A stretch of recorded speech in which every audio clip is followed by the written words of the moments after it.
Infra Club India podcast. Joining me from our team is Priyans and Garvit. Today we have very special guest with us.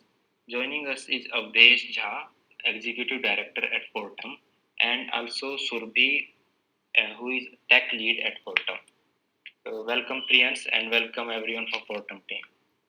So Awadhesh ji, please let us know a bit about yourself and your journey into the electric world to start with. Thank you, Nikhil. Uh, I have more than 3 decades of the professional experience, starting my career with the government of India and having worked there for last, 16 years. Then I moved to the private sector, working all together in the energy business. And for last 9 years, I'm working with Fortum, initially managing their hydro profile. Then subsequently, I moved to the solar asset management. And then for last 5 years, I'm managing the infrastructure, EV infrastructure business in India. And this has been a fascinating journey because when I started in Fortum, there was no talk about the electric as far as India is concerned. And this I'm talking about 2016. And, so we took almost a couple of years for understanding the Indian market, how the energy landscape would be evolving in terms of the different regulatory frameworks and how this business should be developed in India. So I'm happy that I'm also part of the journey how the India has evolved, and accordingly our company has also progressed right from the beginning. So this is something which is very very proud moment for all of us in Fortum, and obviously we carry the Nordic experiences because Norway is the leader, and then we were the largest charging operator at one point of time, and we brought all those learnings into the Indian markets, and still we are trying to come up with the products which is quite good for the customers in the long run. In the short term, there could be certain challenges, but in the long term, the product is good for the overall sector, for the consumer. And this is all because we have been into this business for last 10 years in the Nordic market, and that has helped us a lot in designing the products, in customizing certain charger itself, that how and what type of charger should be there. And as we will discuss over a period of time during today's discussions, I will share with you how these elements are fitting together to evolve into a good charging ecosystem. Back to you, Nikhil. So this sounds like a very long and exciting journey. Can you tell us a bit about how Fortum decided to be into EV charging business in India, and when did this happen to start with? Yeah, so obviously, since we have been working since 2011 in Norway, and in India, the business of the Fortum itself has started in 2012 with the solar power operations. So after 4 years of being in India in the solar business, we felt that India is the fourth or fifth largest market as far as car market is concerned. And we have good experience of being into the EV sector, particularly the charging infrastructure in the Norway, Finland, and Sweden. Why not we should explore the Indian market as well, because this could be potentially much bigger than the entire European itself. That's how we conceptualized this business. And obviously the challenge before us was that there was no regulatory framework at that point of time. There was no OEMs except for Mahindra at that point of time who had the e-Verito or E2O. So we didn't have a visibility that how the OEMs would treat the Indian market, how the regulator would treat the regulatory framework in India. But we thought that it's a good idea to study the Indian market. What is the future? Because there was all right ingredients for EV getting adopted widely in India, because we were, even at that point of time, we were having the problem with the pollutions in the urban cities. We were having the problem of, I would say, the congestion in the cities. So obviously, in the Nordic market, they have seen the pollutions and all those aspects, and they thought that why not the electric vehicle with a zero tailpipe emission should be adopted on a wider scale, which will help combat this all talk on the climate change, on the CO2, the net zero, carbon neutral. So those ingredients were present in India as well. And since we were the signatory of the Kyoto Protocol, obviously we thought that if we are able to address certain issues regarding the EV adoptions, and primarily being the charging infrastructure, because that is initially all the cars would have the low range. They will not straight away start with the high range of the vehicles because that would require higher capacity of battery, higher cost, which will be unaffordable. So the lower size of the battery, lower range, and that would require a good amount of charging infrastructure, especially within the cities initially. That would give the ample, I would say, cushion to the end consumers to get rid of the range anxiety fear. If they see the charging infrastructure within city, that will give them the confidence. And we thought that let's uh, explore this and let's start with a couple of pilots, and then we can see that how it goes. Incidentally, while since I had the background of working with the government, we could go to the government, discuss with the government, understand the regulatory, and then we could suggest certain way forward.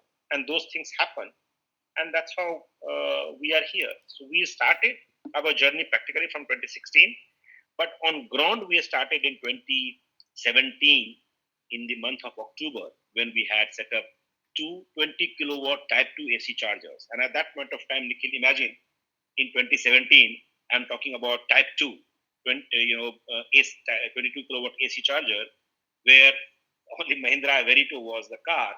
And we had, I remember very much that we had to get two adapters manufactured in India so that one end has the industrial socket because Mahindra Verito used to have industrial socket at their car end, and the Type 2 and one end because the charger was the Type 2. And we did this experiment, and from there we are now operating close to around 500 charging points. So we can say that Fortum is one of the first company to be into the charging business in India. Absolutely. Okay, Priyans? Yeah, thank you so much for the brief discussion, brief explanation of this. Ji. We also have Surbhi with us. So, Surbhi, why don't you tell us what exactly do you do at Fortum and how has your journey been with Fortum? So I am, as I said, I am a part of the product and services team at Fortum Charge and Drive India. So as we know that all the charging stations are self-charged unmanned stations, so they are actually operated. We start the charging and stop the charging through the app. So that app that actually connects the charger and starts the charging when the customer plugs in the EV. That is built by me and my team. And apart from that, we also take care of all the backend requirements inside the team, all the automations and the CMS, that is the charger management system that actually operates and connects between the charger and the app. Wow, so that's a lot of responsibilities. And for all the EV users who are listening in case your charging does not initiate on Fortum, now you know who to get in touch with, really. Um, but yeah, that's a great description, Survi. So I would just like to understand. You mentioned right your software, right? You're building the software in India. So what part of tech stack are you actually building in India? Um, this can be both hardware and software. And Avdesh, you can also jump in. Like, let's keep this as a free flowing conversation. And based on that, like I'll have a couple of more questions following that. So currently, like we have seen a rise in the usage of JavaScript and NoSQL. Like as we have seen the growth of system design concepts where people are more aligned towards the system design concept where optimization performance is the key. So from there, we took the concept of NoSQL and we thought that making a dynamic system would be good because we will have a lot of data points that we can add to our system without actually have to create and like structure all of it, and it will be faster for our consumers. So being a consumer friendly app, like we want it to be a consumer friendly app, so it should be fast and reliable. So we thought that serverless and NoSQL and JavaScript would be good, and we think that it is doing well. But if in future we find any better technologies, we will definitely switch. Also, we have certain requirements of object oriented concepts, like where we have to, because Node.js, as we know, is not object oriented. So when that is required, we also use Java at times, and we deploy it on cloud because recently cloud is being used extensively, and it is secure and reliable. So we have been using cloud technologies for the deployment. Correct. So if I understand correctly, the entire software stack for the India app is built in India. Where is that correct?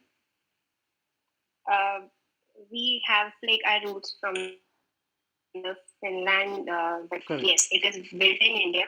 I think our basic inputs into it, but yes, the roots are from Nordic, as we said, Understood. because it started from there, but we have built it in house. Understood. That's great. And if you could also, if you or Avdeshji could point the light to the hardware that is being used, that would also be great. And yeah, Okay. So this part I will address.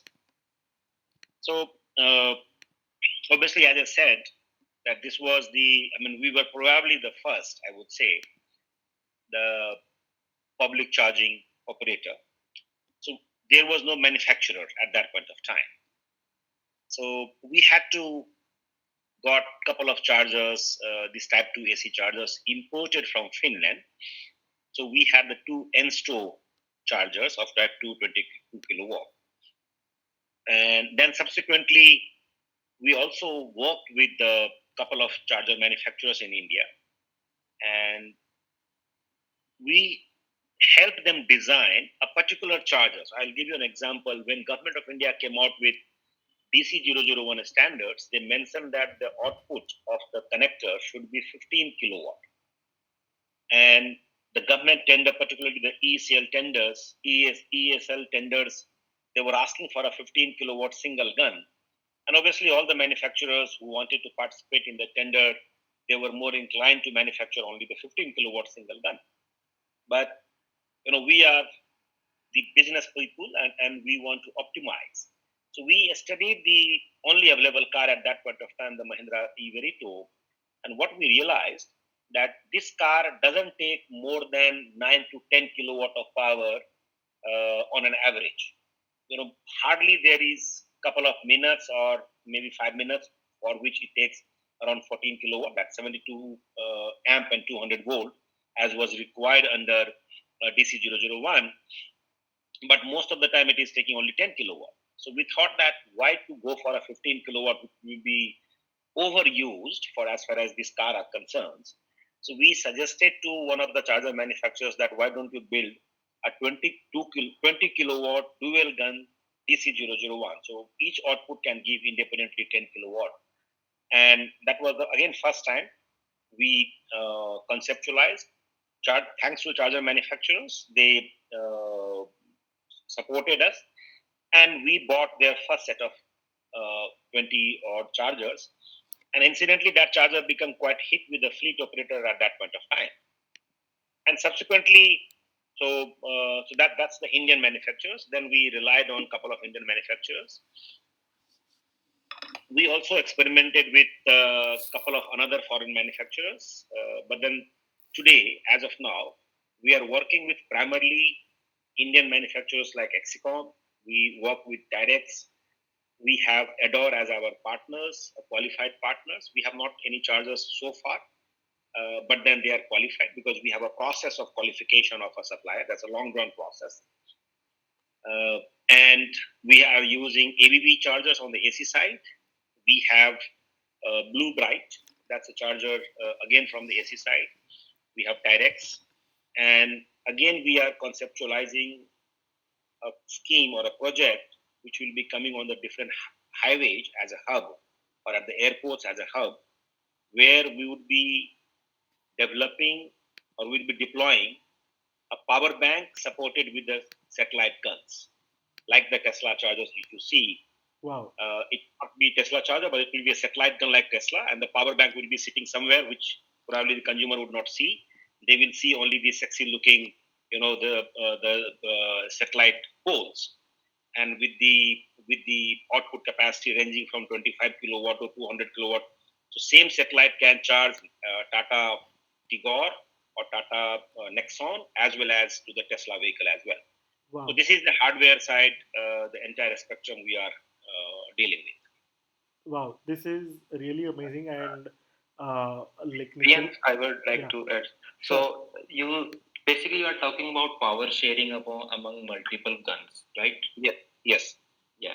So if say there's a 200 kilowatt charger and there are four guns, if all are occupied, it can supply 50 kilowatt to each. Yes, Yeah. theoretically. So how it works? It will not necessarily be 50 kilowatt each. So I how mean, it if everyone can take 50, then it should be equal distribution. If not, yeah, then yes, power. but then but suppose if one car takes, so Nexon will never take 50. Nexon Right. will always take more than 20, not more than 25, 30. Yeah. So still we have 175 kilowatt available. And if let's say Tesla comes in and they demands 100 kilowatt, that 100 kilowatt can be given to Tesla. Then remaining 75 can be taken to someone else. So that's the dynamic power sharing will happen. So we discussed this in our previous podcast with Raveen from Adore Digatron. He said that this is something you should see talk about in next couple of years. Uh, can you tell us whom you are working with or when will this be public? Uh, okay. Since the chargers initially would be imported, because in India currently we don't find any manufacturers having a complete product available for the sale beyond a prototype. So I envisage that by the end of this year, preferably October, November, we should have a couple of projects coming up with this kind of a charging network. Uh, are these any chance by Signet or BTC unit because Electrify America uses this kind of concept at some places too? So we'll be importing it from Europe. Okay. Ionity, I'm not sure of how they do. No, so Ionity is again like us. They are a charge point operator. Yes. And they buy from the manufacturers. And since as you know, that Fortum has been operating the charging infrastructure in Europe, so we have the access to the manufacturing. In fact, the last week was in the Nordic EV meet in Oslo. Telling India's story of the EV, and I met many charger manufacturers, and we have initiated the commercial discussions with a couple of them, and that's why I said that because incidentally, the Europe and North America, they are booming now as far as EV is concerned. So all the European manufacturers are looking towards North America beyond Europe. So within that, we are trying to convince a couple of manufacturers that if they can, because our objective is not to just buy a product, because we need to have a service as well. Because if these products are specialized products, and if service is not good, that will be a bad experience for the end consumer, and that's important for us. So we are trying to fix all these nitty gritties, and that's why I'm giving you this timeline that by the end of this year we should be able to commercialize a couple of such projects in India. So I think Chem Power is recently moving to North America, and Fortum has used Chem Power chargers in Europe also. Can we expect to see them also in any time in India? Are you working with them also? So as I said, we are talking to many European players, and let's see who are willing to come to India and then give us the service as well as the product. All right. Thank you, sir. Thank you for that explanation. Speaking about India, right? Can you tell us in brief as to how the last 3 years have been for Fortum Charge and Drive India, especially when we've started seeing the Nexon come in, and last 3 years business wise, and subsequently how big has your team grown? So if you can just give our listeners some context about that. So obviously, this charging business has a high dependence on the car OEM sales. If the car OEM sells good number of cars, obviously that also translates into good volume for the charge point operator as well. Of And course. obviously we have been a beneficiary to that as well.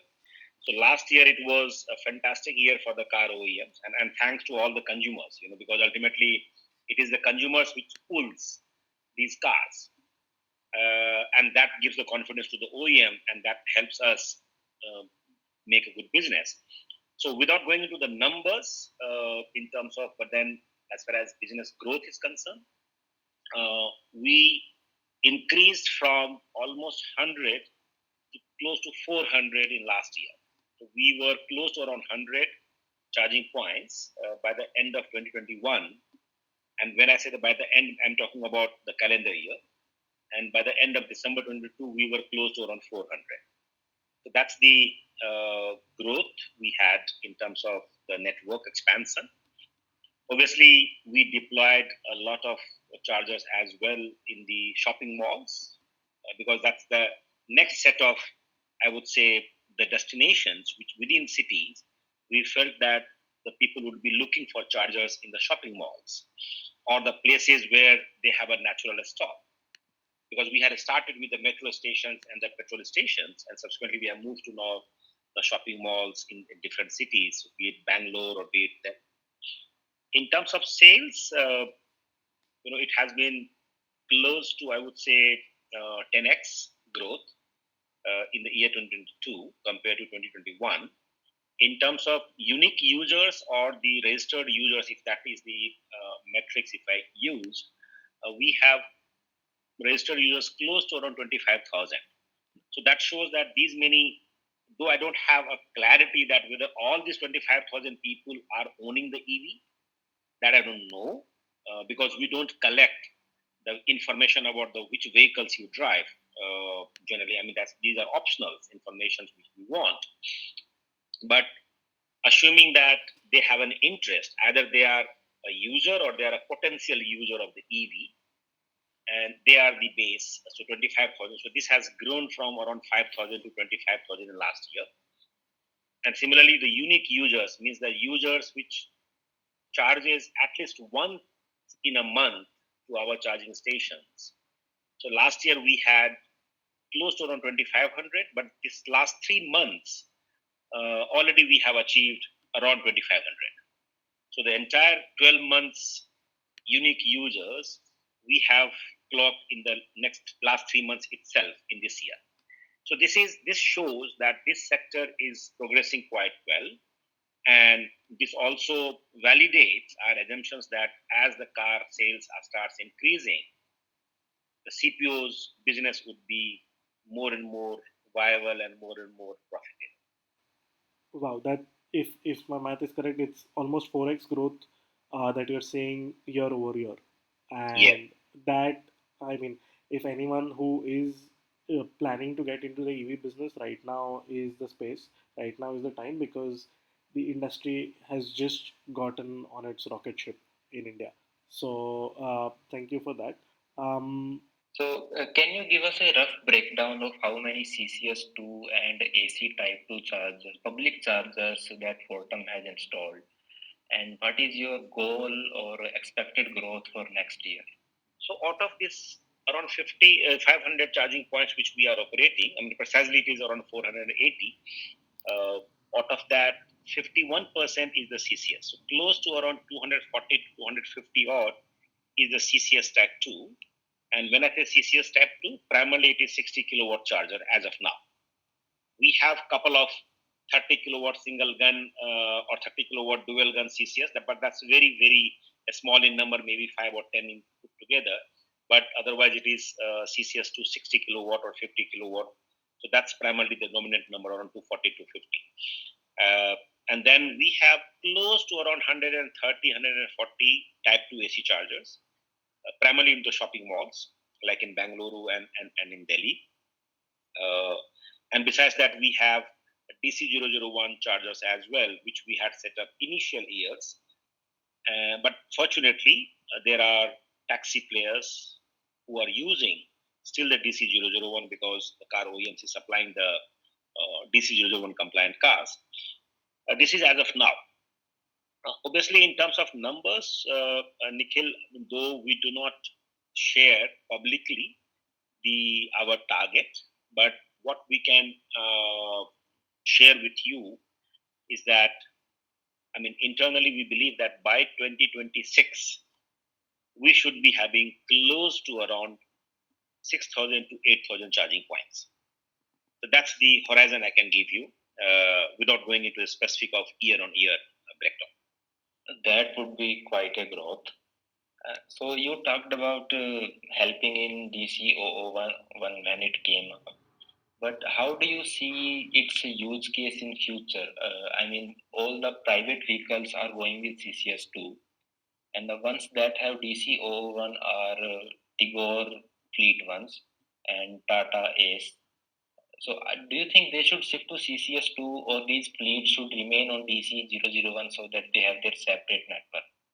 Because now we are seeing Citroen EC3 and maybe we'll see Tiago etc. being used by fleets which have CCS2.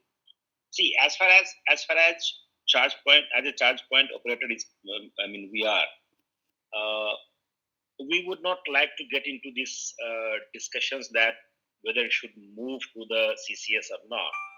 What we can visualize, so first of all, as a charge point operator, we are there primarily into the car segment initially, and now we are moving to the bus segment. And whatever the industry need, if industry in the car, incidentally in the car, particularly the individual passenger vehicle segment, the industry has converged toward the CCS2.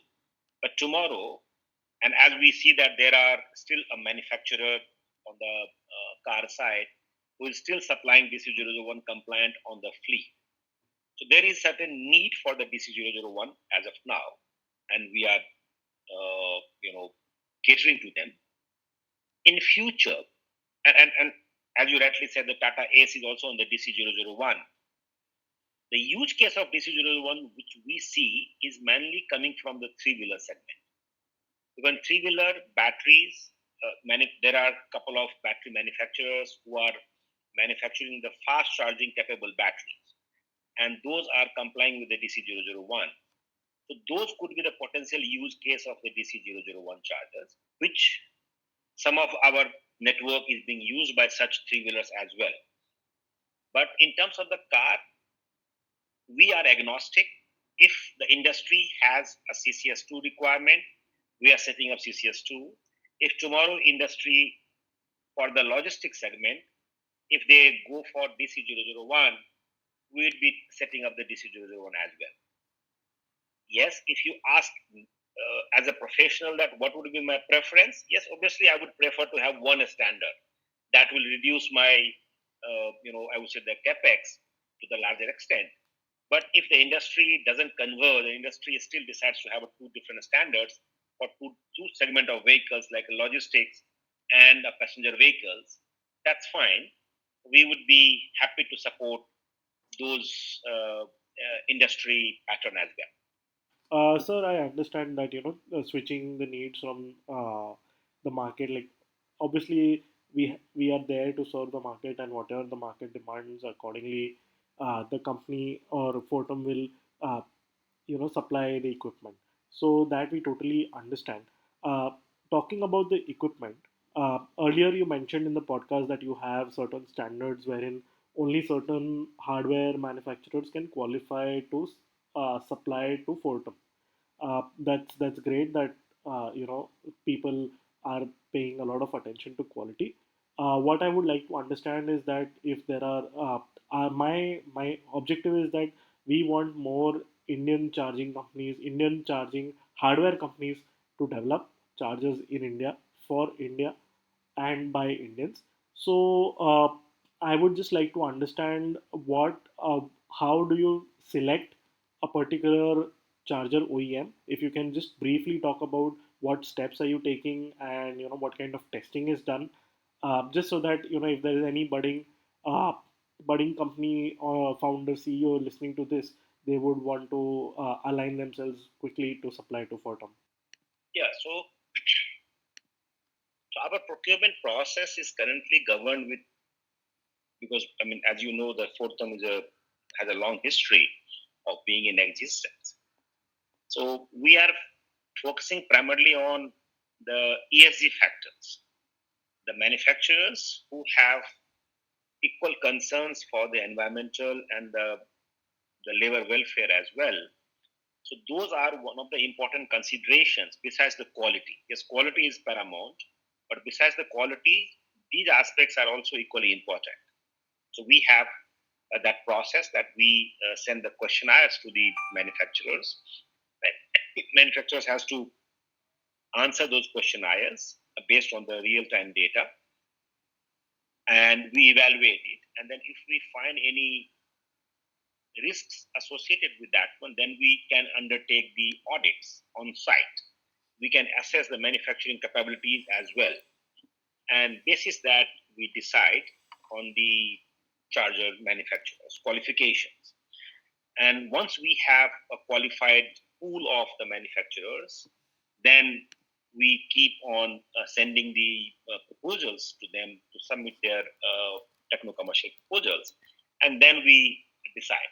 Primarily, we are going by the specifications which is specified by the government. So, like DC 001, or for that matter, CCS is the industry-wide specifications. The Bureau of Indian Standards has certain specifications. So we go by that one strictly because the electrical safety and all those requirements are as per the Indian regulations.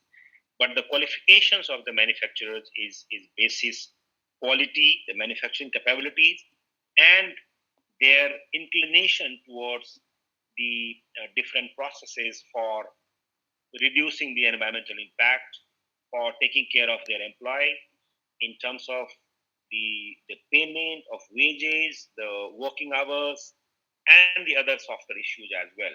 So put together, then we decide who would be the preferred partner for us. Correct. So, if I understand correctly, majority of the decision making is done locally.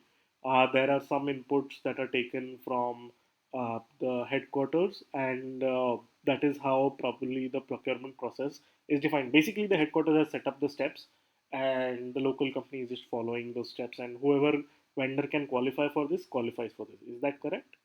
I would say the entire thing is, every decision making is done at locally at India level. Oh, great, perfect. So decision is taken here. You are right that we have a process which we have built because we have been operating for last 12 years in Europe, as I said. So Correct. we knew that what are the parameters should go into the qualification of the charger manufacturers. So we have borrowed that one, but then we have adapted for the Indian conditions, and we are flexible. I mean, it's not that we are, because we know that this is a new industry, and Correct. Indian manufacturers need the time to develop the capabilities. So we focus more on their processes, their attitude, their inclinations toward learning.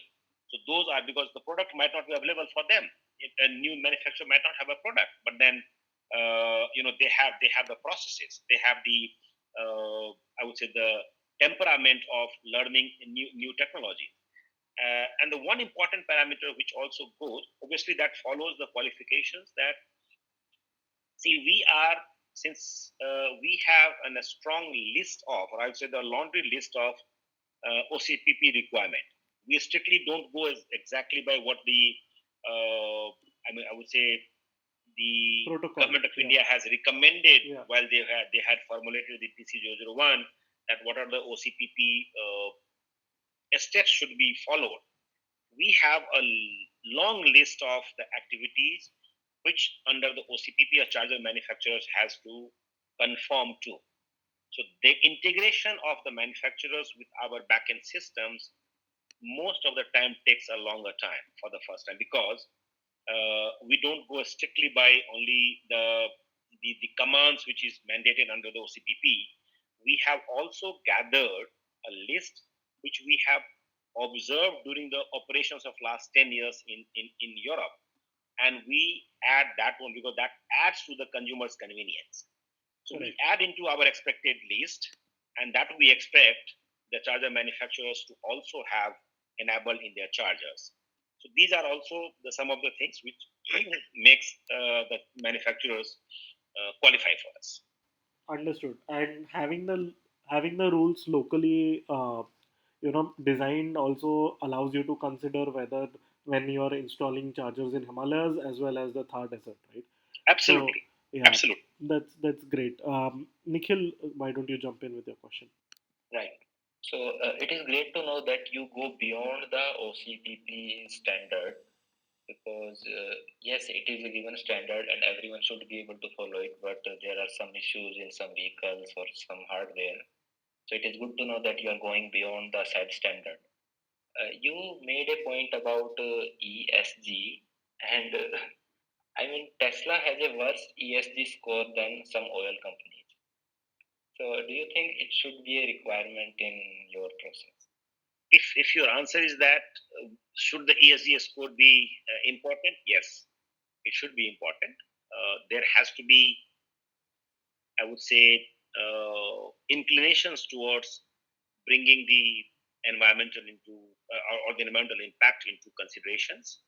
There has to be considerations for the workers' welfare. There has to be considerations for the worker safety, the workplace safety. These are paramount. These are, these are very necessary points. One cannot go through that. We will ignore these things. These are obviously very necessary for whoever company you are dealing with and whoever your suppliers are. Absolutely, that's what I'm saying. So I'm not saying that whether it has to have a certain threshold score, but what I say that as a part of the process, these are the parameters which requires to be assessed, which requires to be evaluated by us, and taking those all these parameters in view on the 360-day basis, then we decide. So it's not that the ESG only alone decides that fine, if you are qualifying with any ESG, then only you will get qualified. But you have a quality, you have ESG, you have this charger integration part. All these put together makes you to the list of being a preferred partner. Okay. So in Bangalore, I think in two malls you have installed 40 plus chargers, some being DC and I think majority are AC type 2. Did you see the demand that required you to put such a large amount of charger at single locations and that too in Bangalore? What led to that decision? The future. See, we know that there are not many vehicles on the road which requires so many chargers as of now. And this I'm talking of the aggregate. So if I give you an example, I mean, though Priyans had issued in his blog, Priyans, you can correct me, the total number of chargers AC and DC put together, CCS put together was around 2,000. Yes. And the last year, total car sales was around 40,000.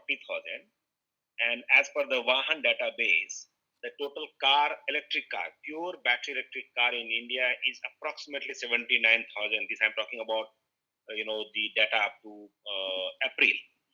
Now, out of the 79,000, the initial breed of 20,000 cars were only AC compliant, and that too on the industrial socket. So I'm leaving that car. So put together, you have only 50,000 cars across India, and you have 2,000 charging points. Means each charging point is capable of 25 cars. So means for every 25 cars, you have one charging point available. This is more than sufficient as of now, I would say. I'm not going into the every geographically based. I'm taking a broad based view. What is important, Nikhil, is that what confidence are you giving to the consumer?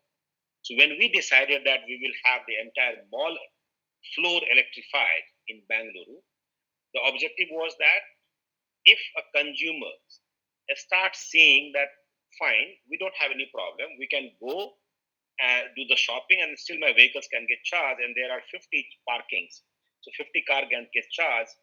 That will be good enough incentive, I would say, from the range anxiety point of view, that fine, we have the charging stations somewhere where we can go and charge it. And this I'm saying that this was one mall or two malls.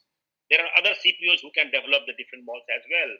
And that's what should be the objective of the future, because we're not building this infrastructure for this year or 24 or 25. We are building it for 10 years, 15 years. So it's the future and not the current demand only. That's was into the considerations.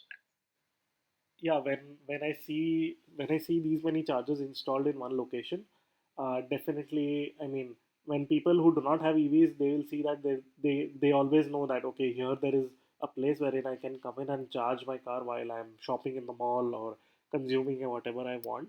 So it's really great that Fortum has taken this decision to just go ahead and plonk these chargers in. Uh, it's a great exercise. Thank you for doing that. Speaking of chargers being installed, right?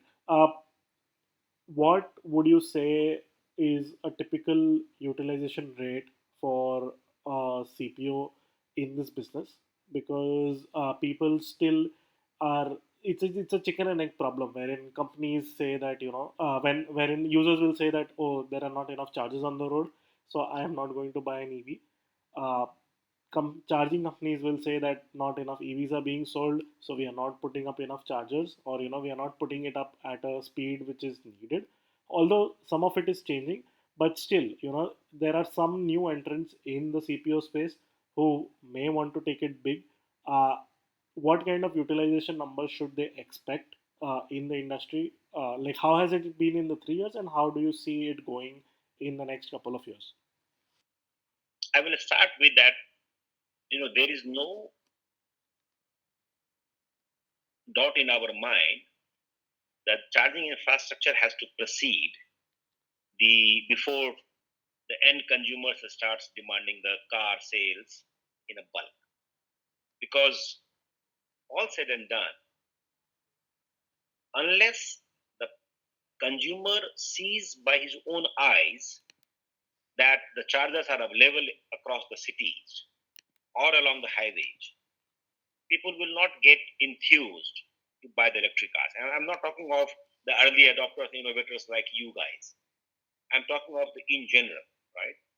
They need to see the chargers by their own eyes, because everybody will not have the luxury of having the dedicated parking.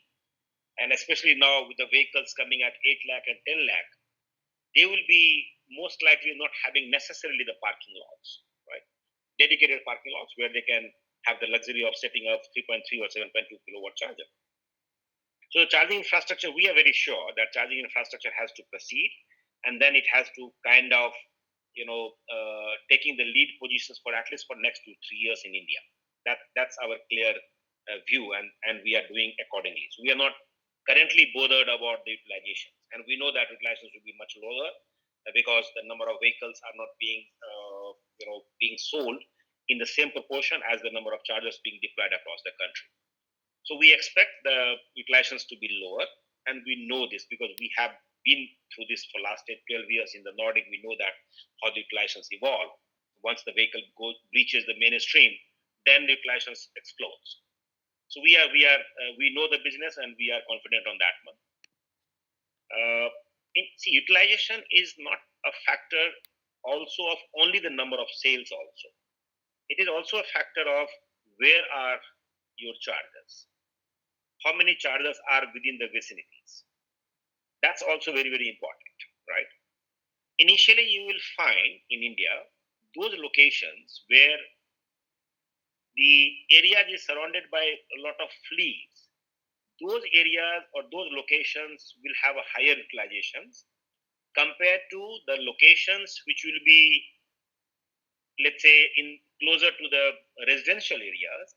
They will have a lesser utilizations because car manufacturers provides 7.2 kilowatt or 3.2 kilowatt AC charger at their home. So they have only the opportunity charging at some point. Whereas the fleet would be requiring more and more charging because they always has to be remain on road. So utilizations currently in India is a factor of these two.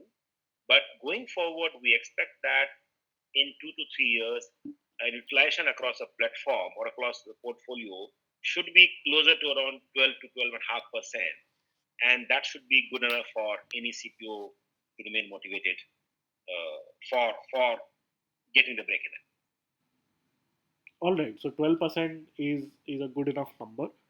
Yes. Um, what I'm also wanting to understand is that given how the charging network is growing, would you also recommend OEMs to have their cars support minimum of 7 kilowatt AC charging? Because right now we are seeing some models that may just come with 3.3 kilowatt AC charging, and some models which are not coming up with fast charging at all. Uh, so, what is your thoughts and what are your takes on this? Uh, see, I'm an energy professional and I see this problem or these questions from a different perspective, Priyans. How do I look at it? Let's say I take an example. So let's say in Mumbai, you have a high rise apartment complex comprising of 400 families, right? Correct. Uh, and I expect that every family would be having a connected load of 7 to 10 kilowatt, right? Yes. On the domestic side. So it means you have around 3 megawatt of connected load already, 3 to 4 megawatt, right? Correct. In that complex. Now, if you are, and imagine that every 400 households or inmates is supplied with either 3.3 or 7.2. I'm not going into that whether they should have 3.3 or 7.2. I'm giving you this example. Now, it means what you are talking about, that you will add other 1.5 megawatt or 3 megawatt additional capacity, Correct. right? Now, this capacity will be utilized for how many hours? Maximum 10 hours or 12 hours, right? Per flat, yes. Yeah, so on an aggregate basis, Yes. this capacity will be utilized only for 12 hours. Correct. For remaining 12 hours, this capacity will be idle. And since this has been created for this particular apartment, this load will go nowhere, right? Correct. Now, in a country where the distribution company has a problem of supplying the reliable supply of electricity to the entire country, there we are creating an infrastructure which remains idle for half of the day, and you are investing so much of capacity there. I consider that as a national level waste. What should happen? What should be there? Ideally, there are two solutions which should be there. One, you should have a load balancing chargers installed in every home. When I say load balancing charger, it means what? It, it will be connected to your existing load itself. So you have a 7 kilowatt domestic load, a load balancing unit will be connected, and that load balancing unit will sense the requirement of your domestic and they will prioritize the domestic requirement. So I give you again a concrete example. So let's say in the summer you return to your home and at that point of time you require AC to be put on. So that would consume maximum power and you are left with only 1 kilowatt. That 1 kilowatt will be supplied to your charger, to your car. And in the midnight at 10 o'clock, 11 o'clock, when AC load reduces, the balance 2 kilowatt or 3 kilowatt is supplied to your car. So by the time in the morning you get up, your car is 50%, 60% charged. This is the way to go. That is the priority the government should focus on. And that's where I have always been arguing that it is not a right strategy to sell the charger of 7.2 kilowatt or 3.3 kilowatt with the car. That's purely as an energy professional from the energy security and supply point of view. That's the view. The second alternative is that instead of going on to the single chargers every apartment, you go for a community charging within the campus. And there, instead of 1.5 megawatt, you can probably manage with 300 kilowatt or 400 kilowatt. And you can manage the entire demand of the entire 400 units. So these are the ways by which it should go. Now, whether the car OEM should sell or not, I would not comment on that because I'm not the right person because that's their strategy. But as energy professionals, I would urge from the government that they should see from the system point of view. They should see from the national grid point of view. They should see from the national resource capabilities point of view that what are the resources constraint we have and how do we optimize that. Avdesh, I would like to add something. Yeah, please. I think Europe is moving toward load a smart charger, and I think UK has some mandate toward it. and other countries are also moving. The point Prince mentioned of 7 kilowatt versus 3.3 kilowatt capability, it is more of a point of view from public charger rather than home chargers or apartment chargers. Apartment chargers can be 3 kilowatt or load sharing or community charge point. But when these cars have a 3 kilowatt onboard charger, they are taking up more time on a public charger. Thereby, they are wasting their time and they are making probably someone wait. So, I think Priyan's question was from this point of view, and that there should be it is about capability, not about necessarily having it on your home. Okay, so Nikhil, to answer your question on the public charging, as I said that the AC charging generally should not be at such locations where people do not have the time to wait. So AC charging is the good fit for the malls, because where you are expected to spend a couple of hours, 3 hours, because that place is not for you to charging. That place is for you to natural stop for shopping, and while you are shopping, your car is also getting charged.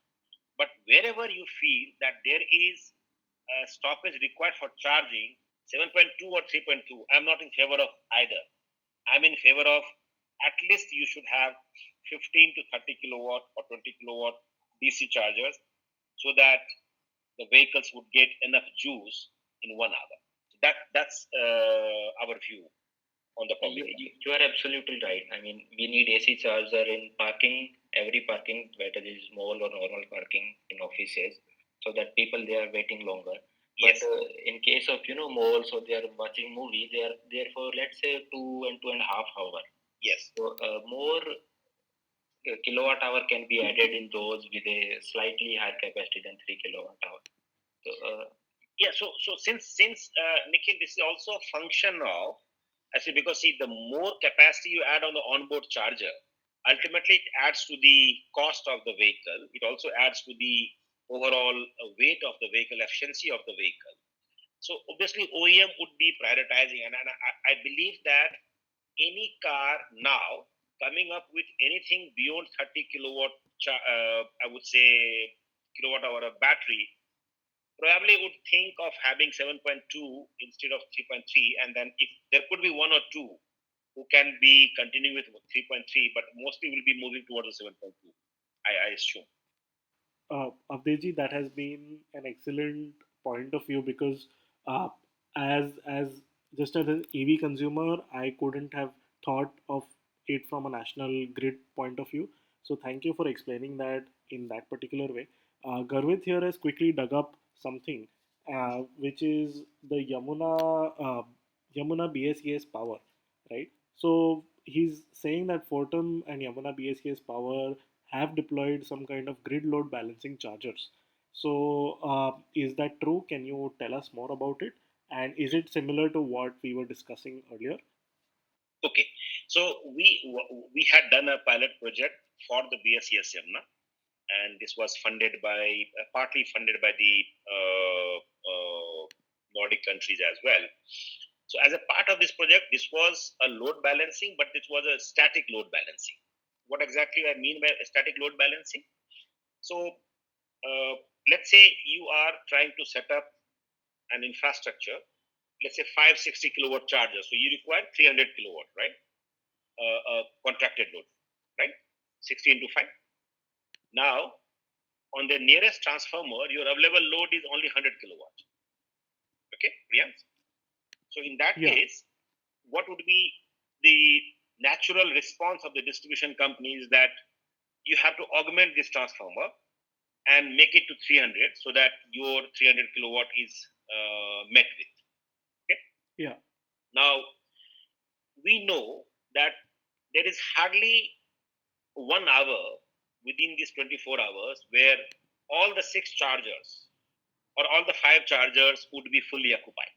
So in that case, there is no point of going for a 300 kilowatt upgrade and increasing our capacity, because our cost will increase. Yeah. As well as infrastructure, upstream infrastructure will also will get increased, but then load will not be utilized most of the time. Correct.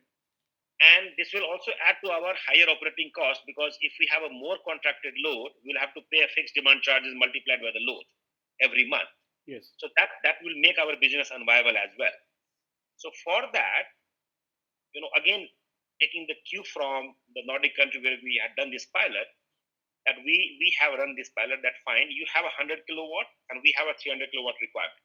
Fair enough. We will take only 100 kilowatt contracted load, and we will make sure through the system that whenever the demand on the charger increases beyond 100, the load, the backend systems restricts the load to not more than 100 kilowatt. So what will happen? Take an example.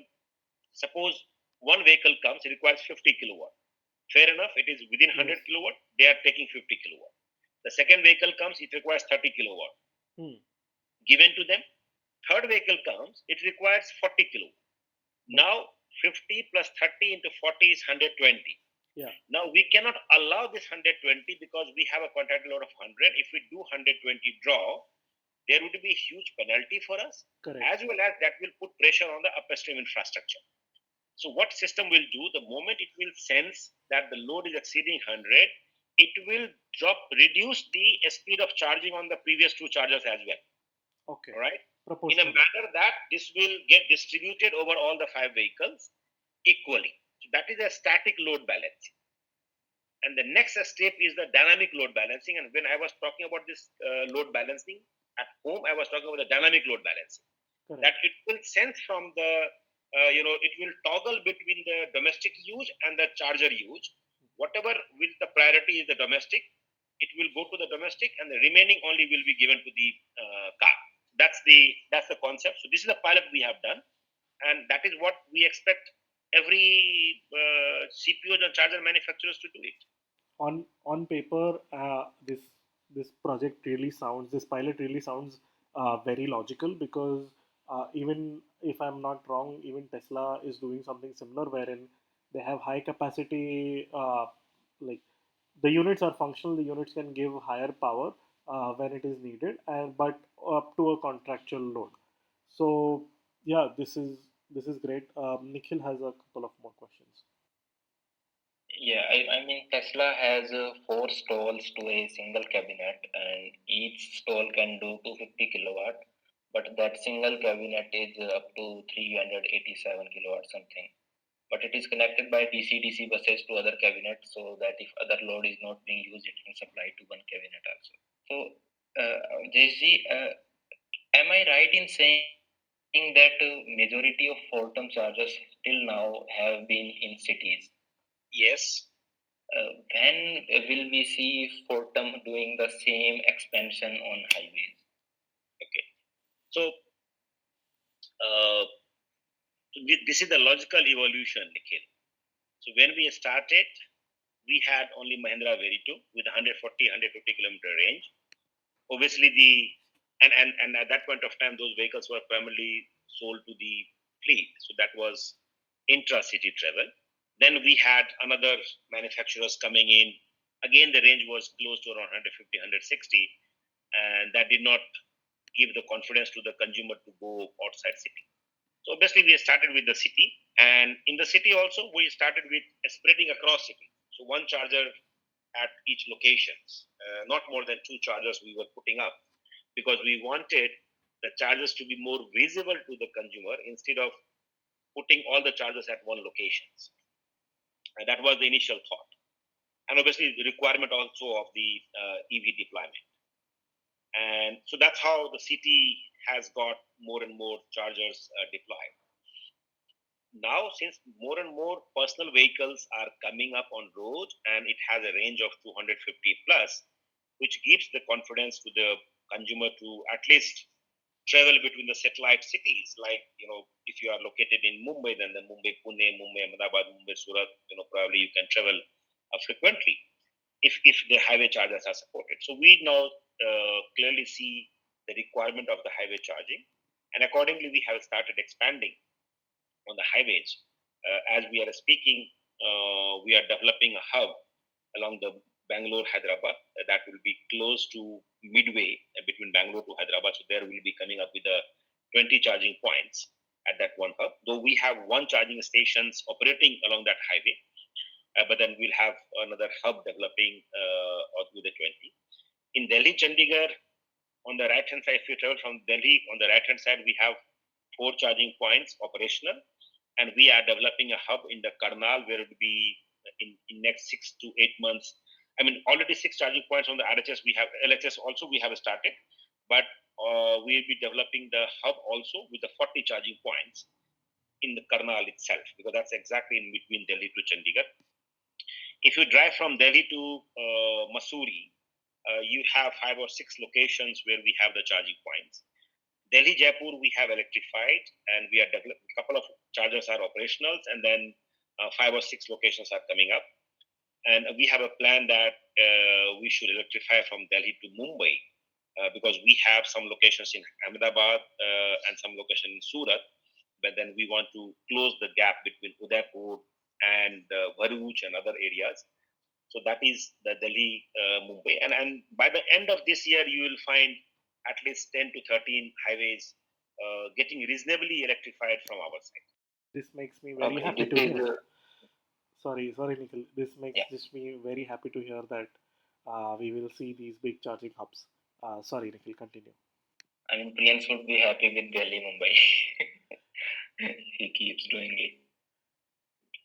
Yeah. So, Avdesh, can you take us through the process of a normal general process of a DC charger installation?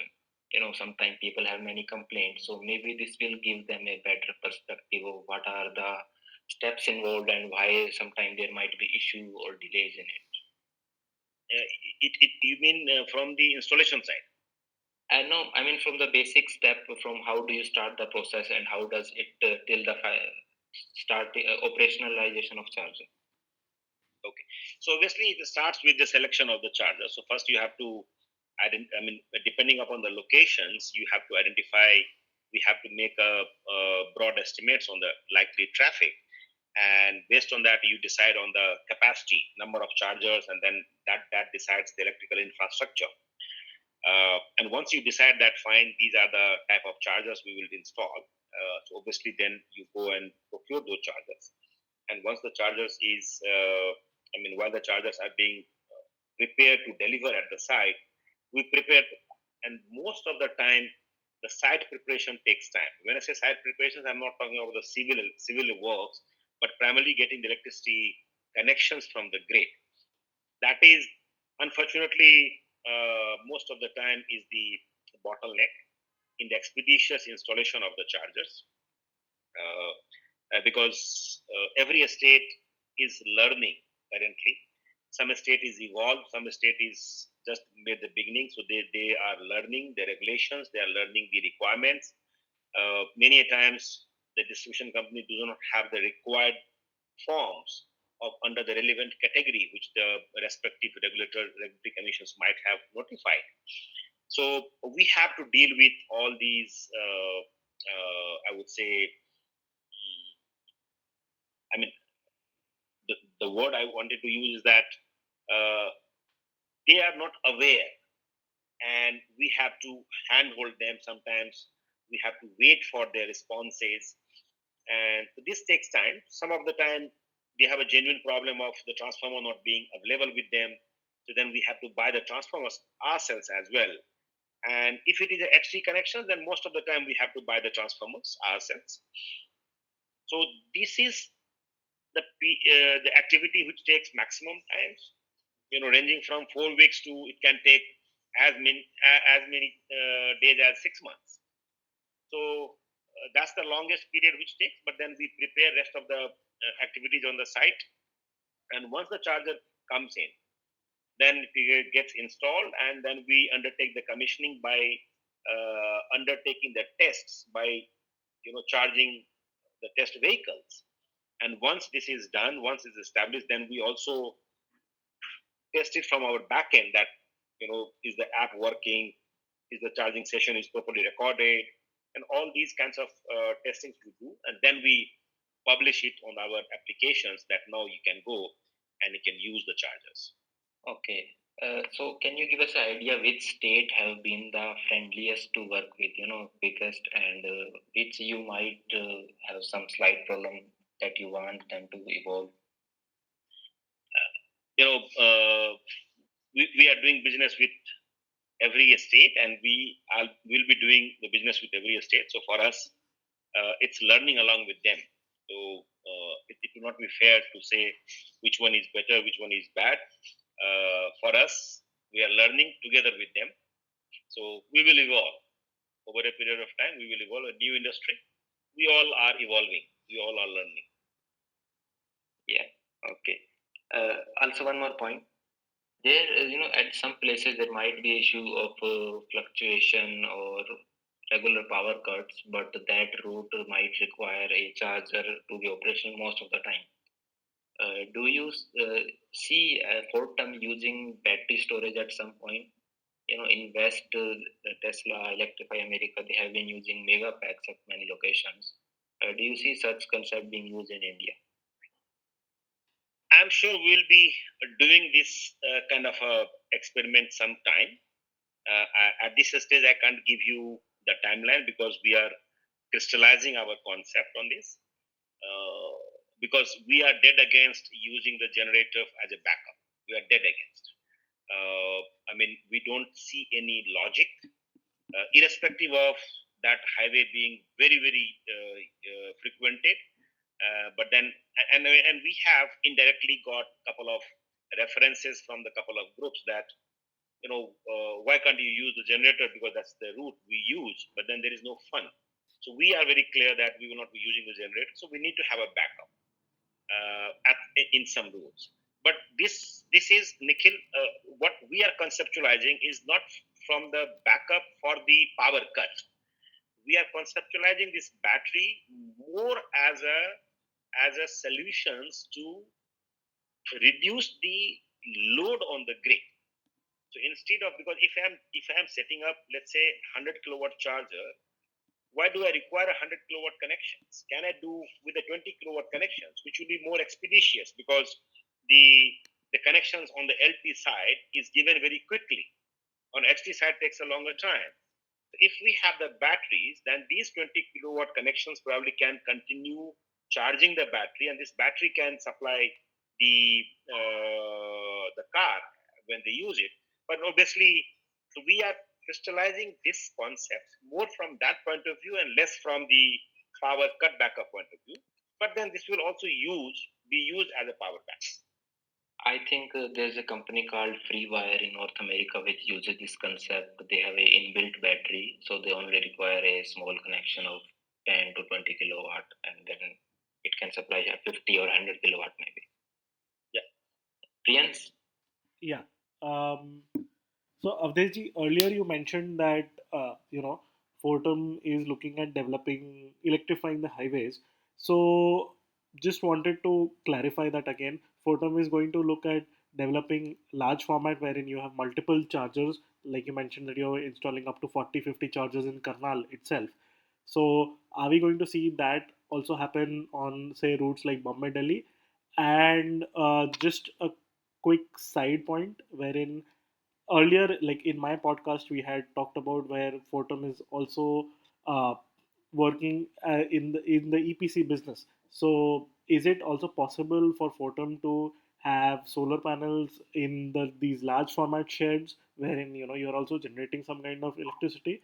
What are your thoughts about it, and if you can just tell us in some detail? This is also sorry. This is also just to ensure whether Fortum is going for large format or the single unit charging points that we have seen in the cities for now. No, so single unit is more or less done away with. Generally, we will not be going for a single unit chargers unless the location has a specific requirement for that one. Otherwise, mostly we are not now setting up any single unit unless maybe some dealer locations might have only single unit, but in the purely public locations, we are not going ahead with a single units. That's one. In terms of the larger format, yes, that is our endeavor that whatever highways we develop, in all highways, we should have at least one, if not more than one. Whatever highway we will develop, we would attempt to have more than one hubs where you have at least 10 plus charging points. That would be our endeavor. and clearly that RAS format. But wherever we'll have the locations which will be suitable for setting up the solar roof, we would clearly attempt to do that one. Though we do not claim that this will be a solar power driven, but it will be also having the solar facilities, which can have some impact on the net metering kind of thing, but not the solar powered, because solar powered, purely solar powered by solar installation, Yeah, that is tough. that's commercially not possible Yes. at the in situ locations unless you go to the open access route, and then you can bring the solar power there. Correct, correct. So, with this large format store, right? Yeah. What I have seen, I had mentioned this in my blog itself, wherein I was driving from Bombay to Hyderabad, and I wanted to charge at Wakad, MG Wakad in Pune. When I went there, it was like early morning, 7 a.m., 8 a.m., and I was seeing a bunch of lithium cabs that were charging, the Tigors, the fleet operators. So, I would want to understand, like, when you mention these large format hubs, right? Will they be also be co-located or being used by the fleet operators, which you may or may not have an agreement with?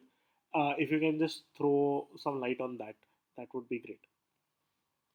Like, is it Uh, just for consumers, or is it mixed operation wherein consumers as well as the fleet operators that you may have a tie-up with? okay.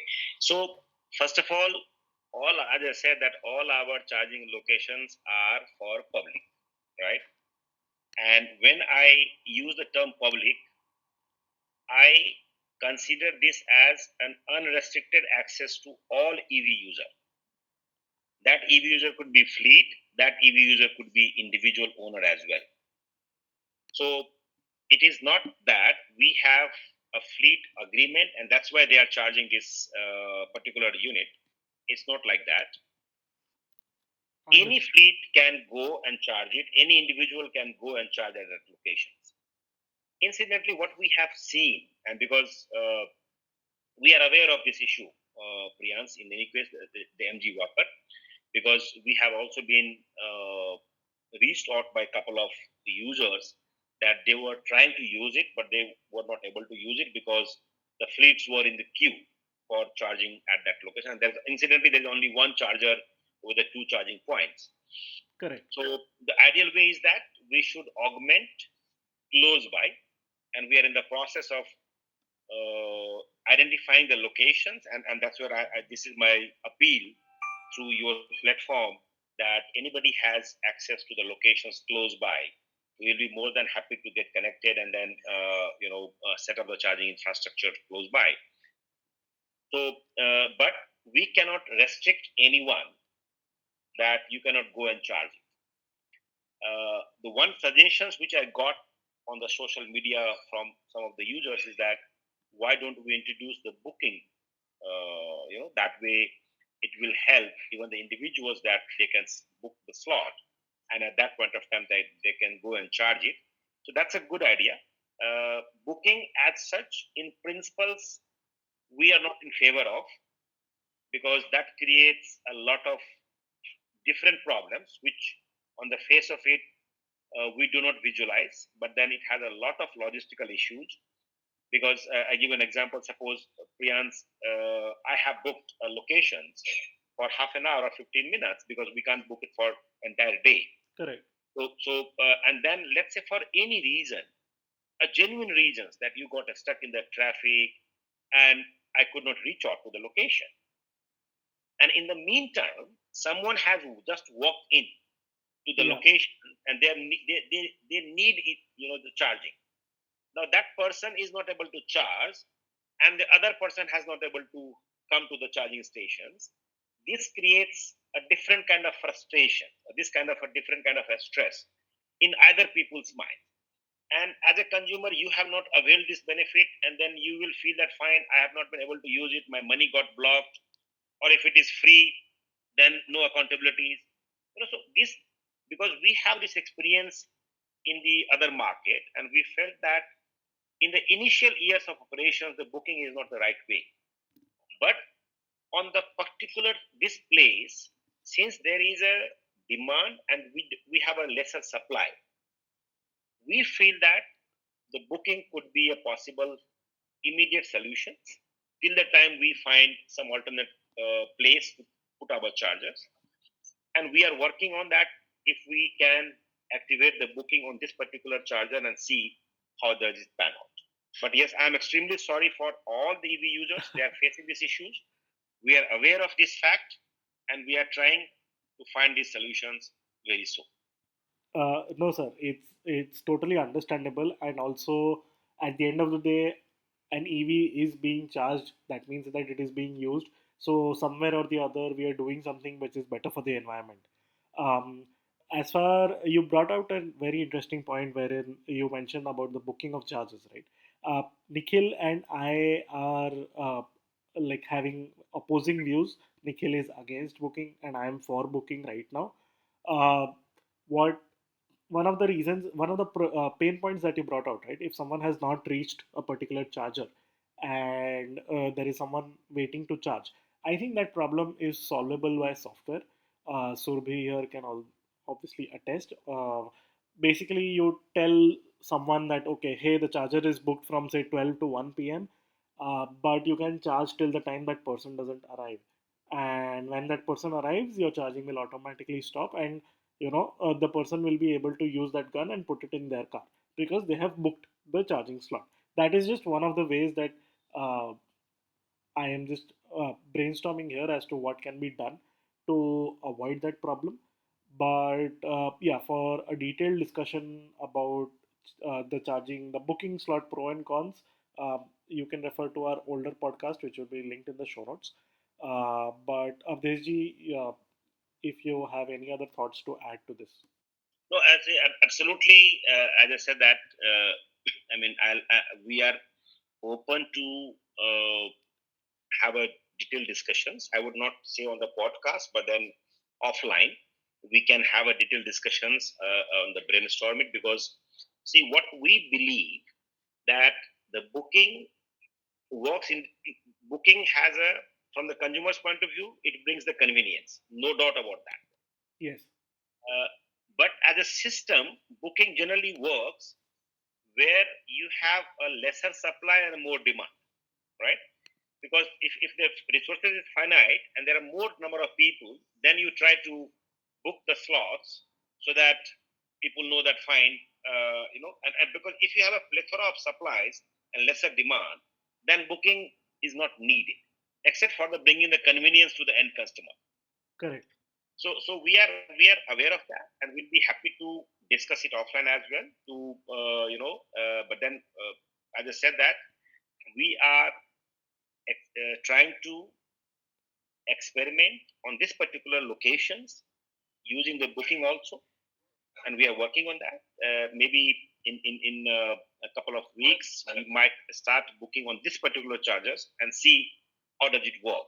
So that this could be a test case as well, because supply is less, demand is more. So this is a fit case for using the booking. But otherwise also we'll be happy to discuss with whosoever is willing to give us suggestions. We'll be happy to listen to that. Definitely, sir. I would be happy to see what the results come out of this experiment and how Fortum decides to go ahead. Uh, all right. So, Surbhi, can you just explain us the different kinds of payment methods that are there on the app? Recently, there is a RuPay card that was launched. So, outside, like, can you just tell us what are the pros and cons of the payment methods that you guys have implemented? Thank you. I'll answer this more from the business point of view, Sure, sir. because this is more a business, I would say. So we have three methods of the payment for the end consumer. Before I go and describe this through your podcast, I want to tell that what we are trying to do is get rid of any requirement of the application itself for the consumer. We don't want any consumer to have any applications downloaded for doing the charging. Period.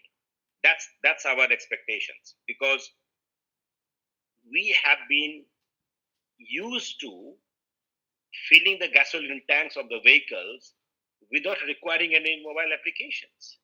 Why do we require mobile applications for doing the charging? So that's our bottom line. So first payment methods which we have introduced recently is the which we call it charge through. So charge through is a product where you come to our charging stations and you have to just scan the QR code. It will take you to a payment page, and on that payment page, you have the options to use the digital payment as prescribed by the RBI. And you can use credit card, debit card, net banking, UPI, any wallet. And once you make the payment, you will be the charging will start. And once the charging is completed, if any amount is left in your account, it will immediately be refunded to you. So that's the charge through. You don't require any applications. You don't require Fortum Charge and Drive applications to be downloaded and registered using your mobile application, email and the phone number. That's the ultimate goal we want, right? So that's the first method of payment. The second method of payment we have introduced is the open prepaid wallet. So when I say open prepaid wallet, this is a RuPay platform. It's an Indian platform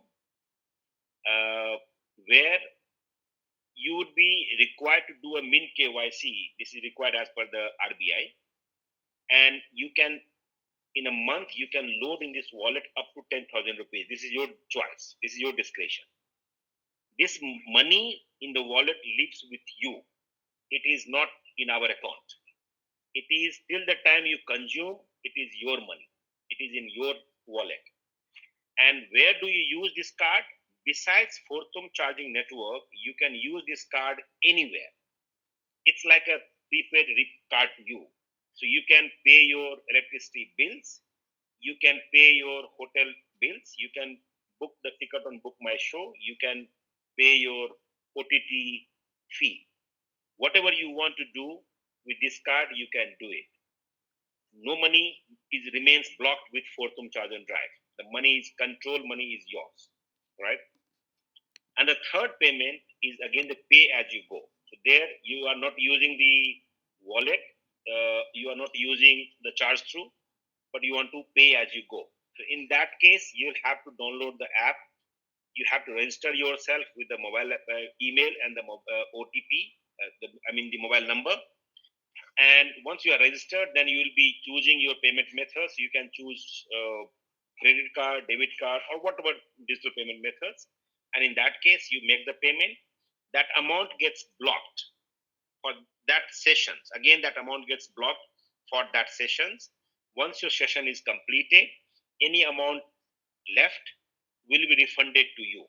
Here, we have not introduced the instant refund in these methods, but the refund is initiated, you are notified, and within 2 to 3 working days, depending upon the payment service provider's process time, T plus 2 or T plus 3, it is refunded back to your account in the same mode in which you have made the payments. So these are the three standard payment methods for any individual users. I'll be happy to have any follow-up questions on this. Avdesh, what is your view on card readers on chargers? Yeah, it doesn't require anything, just a normal debit card or credit card. Oh, yeah. So, Nikhil, I deliberately did not touch upon this. I thought that someone should ask these questions. Yeah, because last week I was in Europe and there the Norway and the other countries are making regulations that this payment terminal has to be integral part of the charges. They are making a regulation, right? So how do I address this question, Nikhil? Is that because this view I also gave to the Norwegian regulators that why you are insisting on this payment terminal which has an additional cost, because this is costing a bomb in Europe. In India also it will have a cost. Why should I, when you have a QR code, why do you require a payment terminals, right? So my question is that in India, probably the way we are doing the digital transactions in India, I mean, as per the last data with the government estimates that we are doing around 260 million digital transactions every day. So in a country which is more digitally savvy, probably I don't require that payment terminals, but yes, it brings the convenience in terms of you can just swipe the credit card and debit card. But still, if you want to do a UPI, if you don't do anything, you require certain additional development. So I am personally not in favor of installing the payment terminal, which comes at additional cost, and then it requires additional set of integrations with the charge management systems. Instead of that, I would prefer to have a QR based code payment systems where you come, swap, and make the payments. Don't download any app, because objective there also is not to have app, and that objective is getting fulfilled, which we have already rolled out. We have demonstrated that without payment terminals you can do everything as you want except for the swipe. I think Tesla is also against this card payment. I think they recently refused the subsidy in California because of mandate of the card terminals. See, as a charge point operator, Nikhil, for me it's additional cost, Right. and if the same convenience to the consumer is given by a different methods of payments, because objective there, because when I discussed with the regulators, they said that the first objective is that why people should carry so many apps. So we want, and the fuel stations in Europe and North America, people are used to swiping this card, right? So that's what they want to replicate the same behavior. And I'm saying that in India, we are used to the digital payment. So we should replicate the same behavior here. So I don't know which one of you will take this next question. Uh, what are the things that you guys monitor live on your charger, about your charger? Survi. So when the charging session is going on, we take the location and the time of start of the charging, also the kWh, and also we take the token. To the token, we identify which user has started the charging. So if there's an issue, we can debug it, and also later the payment can be connected to it. So basically, we don't take more data than what is required, but the token associated with the user, start time, and the location and kWh is what is live when the charging session is going on. This question wasn't from a customer point of view, but more from your point of view, that what are the faults and etc., so that you can quickly identify such thing and fix these. What are the parameters that are noticed online or monitored online? So you're saying that in case there's an issue, any notifications that we receive or anything, is that what you are saying? Yeah, I mean, is there load supply, is there SIM issue, or is there hardware fault? Well, can you guys monitor these things online? Yes, we do have a system where like we get all of the logs of OCPP and all of the current sessions going on. We do have a job that runs every 6 to 7 hours to see if there is any session that has not been able to stop yet. So that way we can monitor if like there is some charger that is not able to stop a session, that means it has gone offline. So there is charger availability record where we see if the charger has been offline for a while. Through the logs, we monitor that. So I think we are able to monitor that. I mean, from a customer point of view, it is necessary that he or she knows that the charger is working, or if it is not, maybe they should be aware that if this location can be charged or not. So Nikhil, let me complement what Shruti has said. So obviously, charger has to continuously send the heartbeat, right, signals, and generally it is for 12 minutes. Should be 12 minutes heartbeat. If we don't receive, then we consider 1 minute. Yes.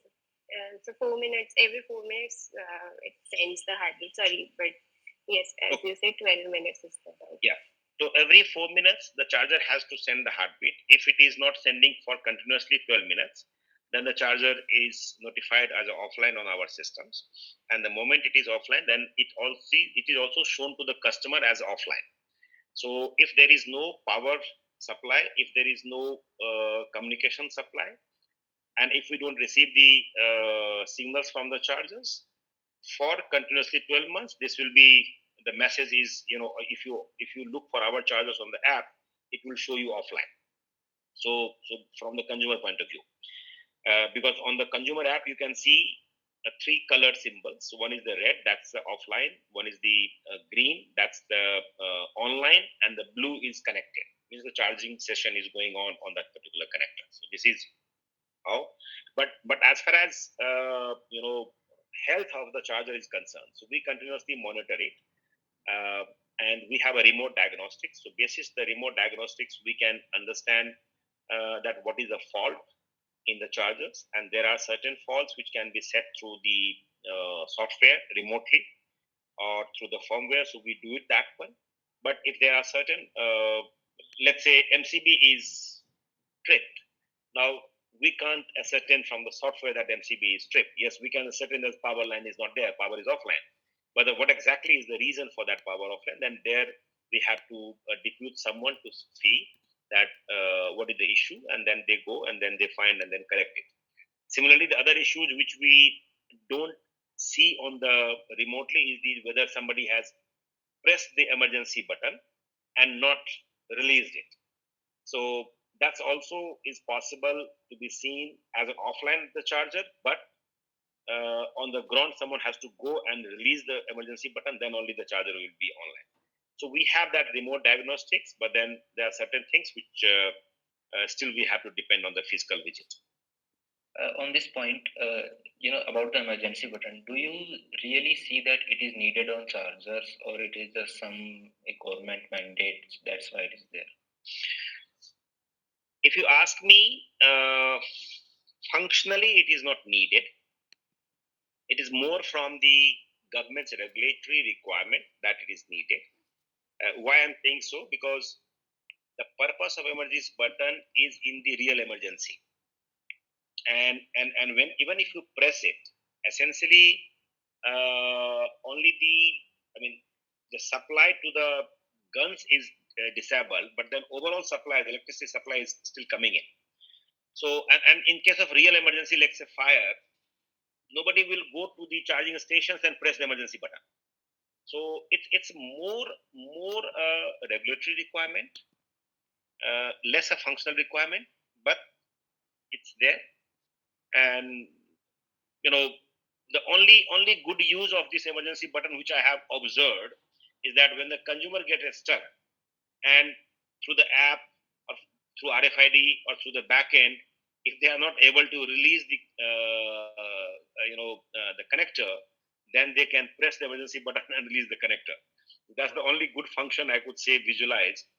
But then that also becomes a problem for us, because if the consumer presses it, leave it, then it becomes offline for the other consumers and they get inconvenienced. So that's again the side effect of that. It's it's like the good old restart button on a desktop computer. So uh, whenever your computer is just hung, you just press restart and things go back to normal. Uh, but this ties into my next question really well. What I wanted to understand is that you Fortum is spread out across many states. Let's focused mostly in northern, western, and southern region of India.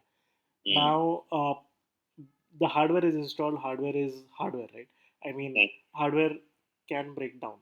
What Mm. what kind of how is maintenance being taken care of? Is the maintenance under Fortum?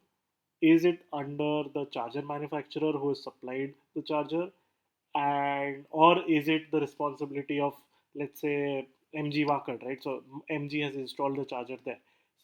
So is it MG's responsibility? Whose responsibility is it, and how is it typically taken care of? Okay, so first of all, at all locations, it's our chargers we have installed. Nobody else has installed in terms of neither MG nor any the car maker or nor the location partner. So it's we have installed the chargers. Uh, yes, it is our responsibility to maintain it, but then we have contracted it to the charger OEM as of now. And whenever we have any issues, we raise the request to the charger OEMs, and then charger OEM deputes their persons and they fix it. Uh, it has worked so far. I would say to the larger satisfaction, but not I mean, I would say to the fullest of the satisfactions. And we know that as we expand, we need to have a different modalities of the maintenance, and that's where we are in the process of uh, deciding that what would be that modalities which will become more efficient. Because at some point of time, I had envisaged that an organization like Urban Clap, if they can, in fact, I had reached out to the Urban Clap in the initial days, and they were not willing to take up these works. But what I believe, I mean, through your podcast, if any a startup or any agency is there who is willing to depute on call the qualified diploma and degree electrical engineers or technicians or ITI, we'll be more than happy to engage with them, because these chargers will be unmanned, located in the remote locations where we require a quick persons to reach there. OEMs many a times take more times because they are located in the larger metros or larger cities, and from there to depute to the local sites might take time. But if there are agencies who is willing to support through the gig workers or through these collaborations, we'll be more than happy, because I believe that that's the way the EV charging infrastructure in India should get maintained. Because most of the problems is switching on the MCV, releasing the emergency button, or minor issues. Hardly we have a major issues like replacing the connector or the screen. Those are specialized works that can be undertaken by anybody, by under training. But the small things can be done by the gig workers as well. So Correct. if there are people willing to take this work, that is a huge opportunity in India coming up. One of my experiences has been that one of the CPOs had not an unmanned charger but a manned charger, wherein they would help you open the app, set up, do the payment, connect the gun. You don't have to do anything. You get treated like a king or a queen, and you just start your charging. So that is also probably another way to maybe go about it, given that labor is relatively cheap in India. But again, it depends on what the company's objectives are, and yeah. I will leave it with you, Priyans, to do the simple calculations. See, the one person, uh, all even if the labor is cheap, we call it cheap. I don't think the labor is so cheap in India. I mean, in the real sense, if you consider the compliance part of their the regulatory aspects, Hmm. but then you also should consider not the cheap labor amount only, but the productivity associated with that one. Correct. If a person is servicing only 2 cars or 3 cars in a day, is the labor really cheap on the per unit basis? Correct. Probably no. So yes, this is something which is possible. I believe maybe in a hub where you have 40, 50 Yeah. chargers, probably there you can have one person, who can guide and take care of this part. But on the isolated chargers of one or two charging points, probably this will be, especially with the kind of utilizations we have now, this will be the additional layer of the No, expenses adding on to that. definitely, definitely. And I should also clarify that the person who was there, they also had a solar farm, and his job was to just ensure that the maintenance and upkeep of the solar panels, like they had plenty of solar panels. So, and along with that, they had also put up a fast charger. So, Yes, yeah, absolutely. his time was divided, so that's why Yes. it was there. Yeah. Uh, Okay, coming on to the last two questions. We have seen in MG, the car, that Fortum has their chargers inbuilt in the infotainment system. Is Fortum planning to do that with other car OEMs? And if so, can you tell us something about it? This is something which we have done with MG. So obviously, we are open to do with the other car OEMs as well. It depends upon the other party as well. Perfect. Okay. And we have auto charge that is coming in on Fortum chargers too. Is that correct? Auto charge means, Auto charge mean you just plug in your car and the car starts yeah. charging. So Yeah. see, this is something. This is something. which I think I would like to clarify, because probably we have not understood the plug and charge well. Okay. At this stage, to the best of my knowledge, none of the Indian charger manufacturers has a capable charger of plug and charge. Hmm. None of the Indian manufacturers, I am again repeating, to Correct. the best of my knowledge, none of the Indian charger manufacturers has a product which is capable of plug and charge, because plug and charge requires OCPP 2.01, right? Most of the charger manufacturers in India is still on the OCPP 1.6, Hmm. right? So OCPP 1.6 simply is not capable with the plug and charge. OCPP 2.01 is capable of plug and charge. Currently, Indian manufacturers has not plug and charge capability built in. But if, as and when it is built by the charger manufacturers, we will be definitely ready with the product. Understood. Uh, if I'm not mistaken, last time when Ravan was on the podcast from Ador, they mentioned that they have the capability to do it. It is just that the CPOs have not asked for it. So maybe there is some confusion here, but yeah, I mean, I get it. The last question, where see, we belong to the community. We have multiple Tesla. We have Tesla Club India, Telegram group. We are active on Twitter.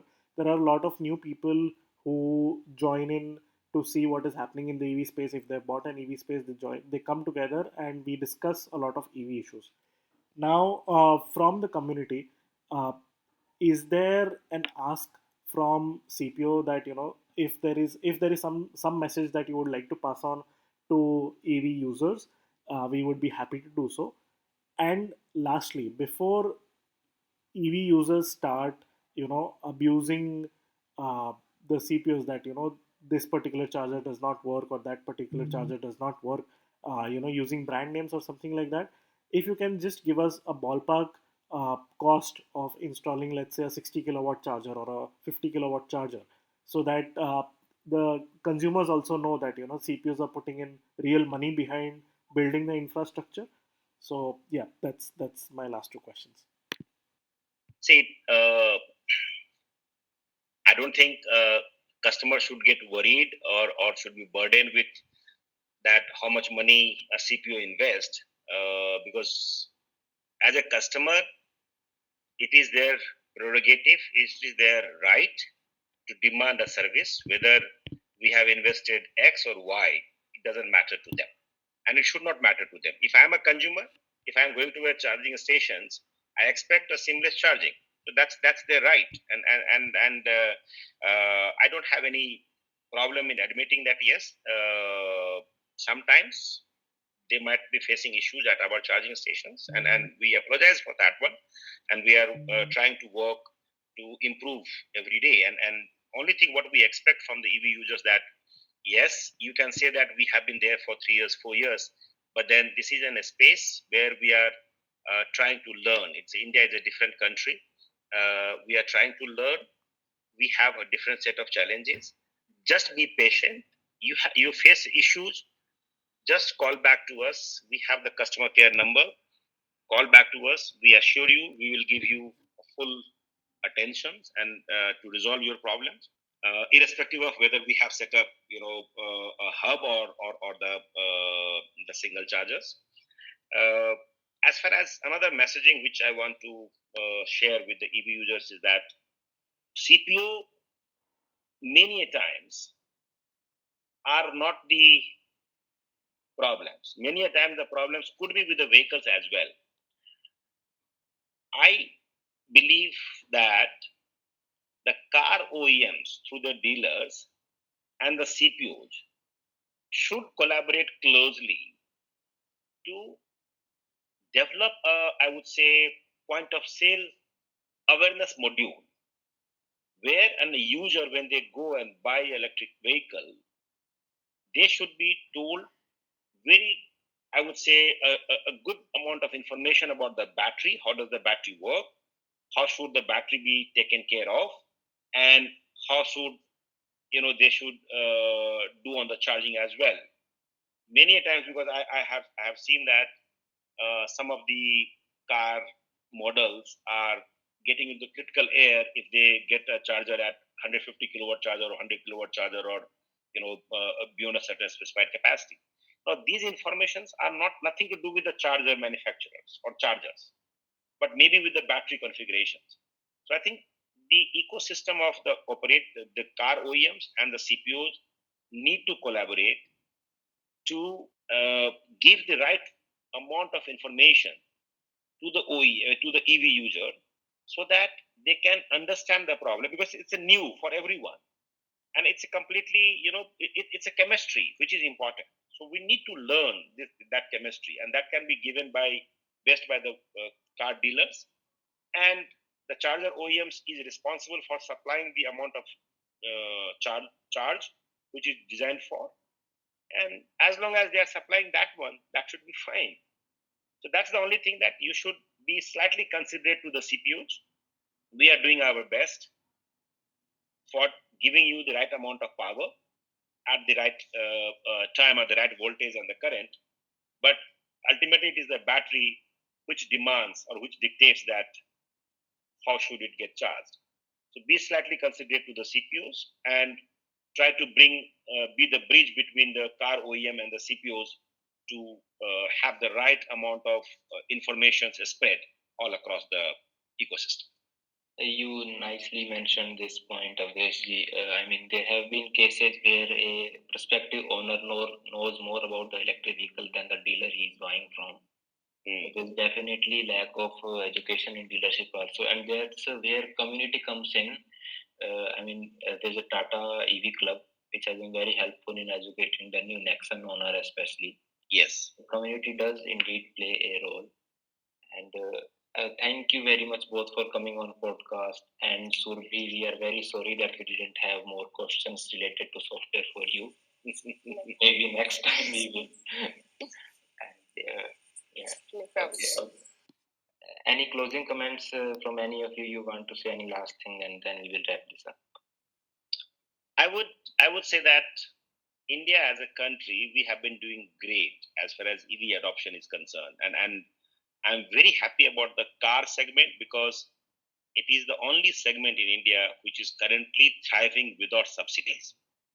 Because I'm not talking about the GST, because that is across all segments, but then for rest three segments, the two-wheelers, three-wheeler, and the buses, there are FAME 2 subsidies. But on the car side, there is no subsidy from the FAME 2. Yes, some of the states has given some subsidies up to a certain number of cars to be registered in every state, but beyond that, you don't have. It is thriving on its own. It is standing on its own and making a good stride. So we must be very proud that as a country, as a citizen, we are doing great. And when I share this story, believe me, on the Oslo stage, on the Nordic EV Summit, people were really appreciative of this one, that India is doing such a good job.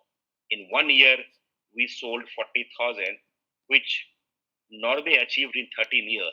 I'm talking of in terms of number. And this year, we are expecting to sell close to 130,000 to 40,000, which Norway has a total car market of 140,000. So the numbers they achieved in 20 years, we have achieved in 2 years. We'll be achieving in 2 years. So this is a tremendous effort we Indians are making, and let's be proud of that one. And then all the community which they are doing it's a fantastic job. So hats off to you, and thank you. Okay. Maybe we can come back in a year or so and look at how things have changed, how fast things have changed compared to the earlier year. Sure. Okay, thank you. Thank you. Thank you so much.